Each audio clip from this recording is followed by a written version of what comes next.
नमस्कार दोस्तों, Hindi chess based India channel पर मैं निखिलेश जैन आप सभी का हार्दिक अभिनंदन करता हूं। दोस्तों, भारत के प्रतिभाशाली ग्रैंड मास्टर अभिमन्यु पौराणिक ने येरेवन ओपन का खिताब जीत लिया है। इस टूर्नामेंट में उन्होंने गुकेश और एस एल नारायण जैसे खिलाड़ियों को पीछे छोड़ते हुए ये खिताब जो है अपने नाम किया। पूरे टूर्नामेंट में जो है यहाँ पर अविजित रहे, कोई भी मैच नहीं हारे, 6 जीत और 3 ड्रॉ के साथ अभिमन्यु सबसे बेहतरीन टाई ब्रेक के आधार पर इस टूर्नामेंट को जीतने में सक्सेसफुल रहे। साथ ही साथ अभिमन्यु की जो लाइव रेटिंग है वो भी जो है अब 2590 के आसपास पहुंच गई। मतलब बहुत जल्दी ये खिलाड़ी जो है 2600 का आंकड़ा भी जो है दोस्तों पार कर लेगा। अभिमन्यु बेहद प्रतिभाशाली खिलाड़ी है। पिछले कुछ दिनों में वापस जो है वो एक्टिव हो गए हैं शतरंज जगत में। और मैं आपको बता दूं कि वो उन गिने चुने खिलाड़ियों में से एक हैं जिन्होंने भारतीय टीम के लिए, भारत के लिए विश्व जूनियर चैंपियनशिप में कोई पदक जीता है। हम बात करेंगे उनके खास मुकाबले के जो उन्होंने 8वें राउंड में खेला यूक्रेन के खिलाड़ी ग्रैंड मास्टर शिवुक विटाली के खिलाफ। इस मैच में उन्होंने लंदन सिस्टम का प्रयोग करते हुए एक बेहद ही शानदार जीत हासिल की। आइए देखते हैं वो मुकाबला। यहाँ पर सफ़ेद मोहरों से खेल रहे थे अभिमन्यु। शुरुआत हुई D4 से। अपोनेंट जवाब देता है नाइट F6। ओके, आप यहाँ पे भी बिशप F4 खेल सकते हैं, लेकिन लंदन सिस्टम खेलने का ये भी एक तरीका है, नाइट F3। और आप अपोनेंट का इंतजार करते हैं कि वो कौन सी लाइन यहाँ पर चुनने वाला है।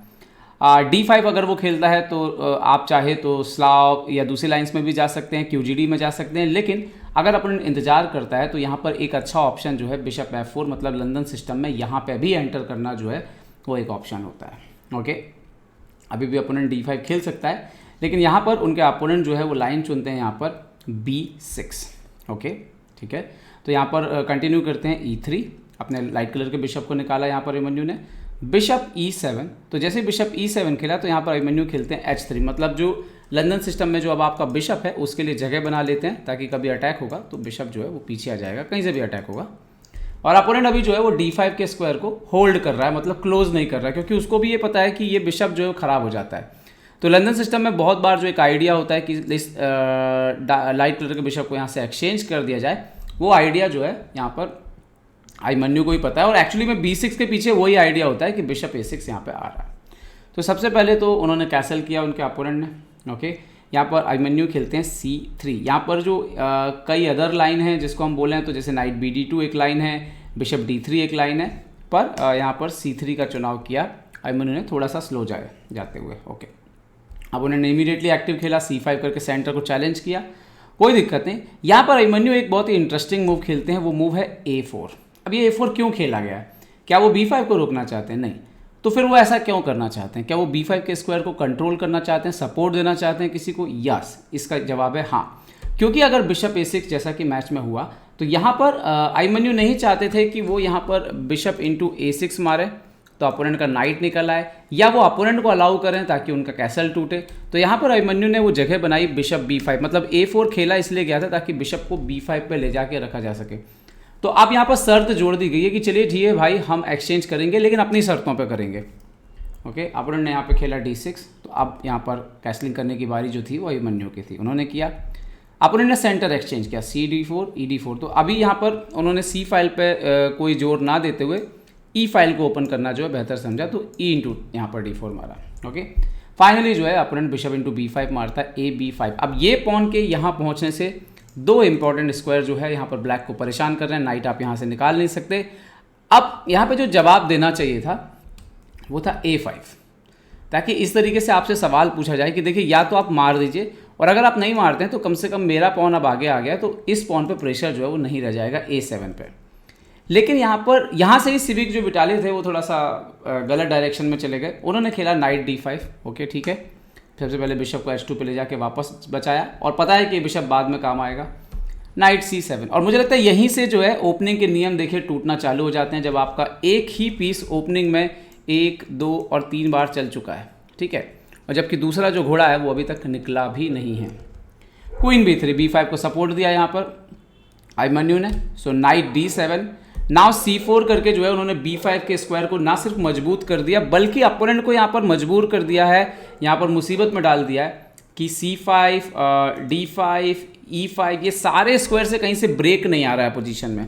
अब अपोनेंट की उम्मीद है A6 ब्रेक, लेकिन वो कितना कामगर है, उस पर कितना दिमाग लगाया जा सकता है, वो आने वाली चालों में जो है हमें नजर आएगा। यहाँ पर अगली चाल आती है क्वीन C8। अब क्वीन C8 से A6 को अल्टीमेटली सपोर्ट करना है, और ये जो लाइट कलर एकदम से कमज़ोर पड़ रहा है बहुत ज़्यादा, उसको कवर करने के लिए अपोनेंट क्वीन लेके आ रहा है। देखिए जो काम बिशप को करना था वो काम यहाँ पर वजीर जो है वो करने जा रहा है। ओके, नाइट C3 खेला यहाँ पर, क्वीन B7, ओके, रुक F1। दोस्तों अगर आपको डॉगी के भौंकने की आवाज़ आ रही हो तो उसके लिए मैं क्षमा चाहता हूँ।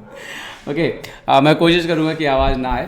ओके, तो आगे कैसे कंटिन्यू किया गया, यहाँ पर मूव आता है रुक F8, okay, night D2, bishop F8। अब यहाँ पर एक्चुअली में अगर आप कंपेयर करोगे पोजीशन को दोनों साइड से तो आपको दिखेगा जो वाइट का पोजीशन है, स्पेस वाइट के पास है, पूरे पीसेस वाइट के जो है वो काफ़ी अच्छा कर रहे हैं। सिर्फ अभी आप इस पे सवाल उठा सकते हो कि बिशप जो है वो और बेहतर होना जो है बाकी है।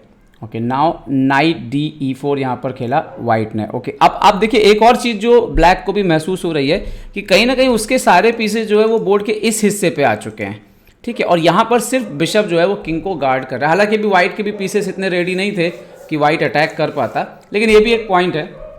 नाइट E8 खेला उन्होंने और वो शायद ये चाह रहे थे कि ये जो नाइट सेंटर पे आ रहा है इसको थोड़ा सा एलिमिनेट किया जाए। ओके, सो अब यहाँ पर अभिमन्यु जो है, आप लोग पॉज भी कर सकते हैं, सोच सकते हैं कि यहाँ पर कैसे आप कंटिन्यू करना चाहोगे। तो यहाँ पर अभिमन्यु ने खेला रुक A6। उन्होंने बोला सिंपल, ठीक है, अब आपको जो करना है वो करिए, लेकिन अब हम टारगेट बनाएंगे इस पॉन को, ठीक है। समस्या ये है यहाँ पर कि अब जो वाइट जो है वो पूरी तरह से जो है यहाँ पर परेशानियों में गिर रहा है। अगर आप यहाँ पे ये नाइट वगैरह खेल भी देते हैं वापस तो कोई दिक्कत नहीं, रुक A4 पे आके बैठ जाएगा और अल्टीमेटली जो है आपको परेशानी का सामना। और हाँ, एक और बात है कि नाइट C7 आएगा तो D6 का स्क्वायर भी जो है यहाँ पर एक्सपोज हो जाएगा। ओके, सो नाइट DF6 आए तो knight into F6 check, knight F6, bishop F4 आए। और ये मूव जो है मुझे आप बोलोगे कि पूरे गेम में बड़ी सिंपल सी चाल है, बड़ी चाल मुझे बेहद पसंद आई, क्योंकि बिशप के F4 में आते ही वो बस एक ही पीस था जो बोर्ड पर नहीं खेला था, उसको तुरंत एक्टिवेट किया, मतलब वहाँ से काम नहीं कर रहा था। अब ज़रूरत पड़ने पर इस डायगोनल पे भी उसका इस्तेमाल जो है वो किया जा सकता है। ओके, अब उन्होंने खेला नाइट D7। ओके, कोई दिक्कत नहीं, यहाँ पर खेला क्वीन A2। अभी प्रेशर है रुक A1 को लाना है, तो अपोनेंट ने खेला रुक C7। सो ना रुक A1, तो पूरा प्रेशर जो है वो A7 के पान के खिलाफ जो है यहाँ पर लगा दिया अभिमन्यु ने। अब यहाँ पर शिविक के पास प्रॉब्लम भी हो रही है, शिविक के पास, कि उनके पास चालें नहीं बच रहे हैं कि अभी आप गेम को कंटिन्यू करोगे। अभी भी प्रॉब्लम वही है, D5, C5, D5 और E5 पर नुकसान जो है वो ब्लैक को हो रहा है। ओके, क्वीन C8 खेला, वेटिंग मूव के अलावा ज़्यादा चारा नहीं था, तो अभी C4 पे एक प्रेशर डाला एक प्रकार से, आप देख सकते हो। तो B3, उससे भी फ्री हो गया यहाँ पर अभिमन्यु। रुक B7, so now queen E2। और आप कह सकते हो कि पूरी तरह से अभिमन्यु के चक्रव्यूह में यहाँ पर शिवुक विटाले जो है वो फंसे हुए हैं। ओके, अब यहाँ पर अपोनेंट ने फाइनली, अब मतलब जिसको बोलते हैं ना मरता क्या नहीं करता, तो इतना जाम पोजीशन पे क्या मूव करें, कहाँ से मूव करें, फाइनली उन्होंने पोजीशन को ओपन करने का डिसाइड किया, E5। सो बिशप E3, उन्होंने मारा नहीं, ठीक है, बिशप E3। अब आइडिया जो है वो इनडायरेक्टली B6 पे प्रेशर दे रहे हैं, ठीक है। अभी देखिए क्या होता है, E into D4, bishop into D4, now night C5, तो इसको भी मार दिया, BC5, DC5, नाइट D5। और एक्चुअली ये पोजीशन ऑलरेडी लॉस्ट हो चुकी है, मतलब ब्लैक हार चुका है, ब्लैक के पास ज़्यादा कुछ करने के लिए है नहीं। उन्होंने खेला क्वीन D7, तो यहाँ पर आसान टैक्टिक से आपको दिख गई होगी, नाइट इंटू B6। अभी आप रुक से मारेंगे तो यहाँ पर अगर आप रुक से मारते हैं तो रुक इंटू रुक, और अगर आप पॉन से मारते हैं तो यहाँ पर रुक इंटू A8 आ रहा है। तो समस्या जो है वो बिल्कुल बनी हुई है, पॉन से तो आप मार ही नहीं सकते। तो यहाँ पर नाइट B6 के बाद उनको हटना पड़ा क्वीन E8 पे। अभिमन्यु ने देखा कुछ समस्या नहीं, उन्होंने क्वीन इंटू क्वीन एक्सचेंज कर लिया, उसके बाद खेला नाइट D5। और मज़ेदार बात है दोस्तों, यहाँ पर खेल की 32 चालें हुई हैं और यहाँ पर शिवुक विटाली ने रिज़ाइन कर दिया। क्यों रिज़ाइन कर दिया, ये मज़ेदार वाक़ है, क्यों रिज़ाइन कर दिया। समस्या ये है कि ये पॉन बचेगा नहीं और उसके बाद ये पॉन दौड़ने लगेगा। ये बिशप जो है गेम में आना बहुत ही मुश्किल है, तो पूरे गेम में कंट्रोल जो है इतना ज़्यादा वाइट का हो गया कि यहाँ पे रिजाइन, जैसे कुछ चालें हम देख सकते हैं, जैसे मान लीजिए रुक 8 खेला बचाने के लिए, तो B6 आ रहा है, तो वहाँ से गेम खत्म हो जाएगा, ठीक है। अगर मान लीजिए रुक D7 खेला, इस तरीके से रुक को वहाँ से हटाते और कोई जगह नहीं दिख रही, जैसे A7 को, तो सिंपल रुक इंटू A7 आ रहा है। तो एक्चुअली में पोजीशन को बचाना जो है वो इम्पॉसिबल हो गया था शिवुक के लिए। और यहाँ पर ये शानदार नाइट, ये शानदार दो जो हाथी हैं, इन्होंने बिल्कुल क्लियर कर दिया था कि ये मैच ब्लैक के लिए बचेगा ही नहीं। तो दोस्तों इस तरह अभिमन्यु के चक्रव्यूह में पड़ के शिवुक जो है वो हारे और इसके बाद खिताब जीतना लगभग तय हो गया था अभिमन्यु पौराणिक का। तो अभिमन्यु को बहुत बहुत बधाई। उम्मीद करते हैं वो बहुत जल्दी 2600 का आंकड़ा भी जो है पार करेंगे और जल्दी जल्दी 2650 की ओर जो है बढ़ेंगे, जितनी की प्रतिभा जो है उनके अंदर जरूर है। तो दोस्तों उम्मीद करता हूँ ये वीडियो आपको पसंद आएगा। पसंद आए तो लाइक, शेयर और सब्सक्राइब करना ना भूलें। देखते रहिए chess base India. Chess base India के लिए मैं निखिलेश जैन। जय हिंद। तो उम्मीद है आपको हमारे वीडियो पसंद आए होंगे। अपने सुझाव हमें जरूर दें और याद रखें शतरंज की हर छोटी बड़ी खबर के लिए जुड़े रहें चेस बेस इंडिया चैनल से। जी हाँ, चाहे वो खिलाड़ियों के इंटरव्यू या फिर वो खेल का विश्लेषण, चेस बेस इंडिया हमेशा आपके लिए खबरें लाएगा सबसे तेज सबसे जल्दी। सब्सक्राइब करें Hindi chess base India channel को। अगर आप यूट्यूब पर देख रहे हैं तो सब्सक्राइब करें और साथ ही साथ बेल आइकॉन दबाना ना भूलें दोस्तों, क्योंकि इसी से मिलेंगे आपको सारे नोटिफिकेशन। फेसबुक पर देख रहे हैं तो जरूर लाइक और शेयर करना ना भूलें।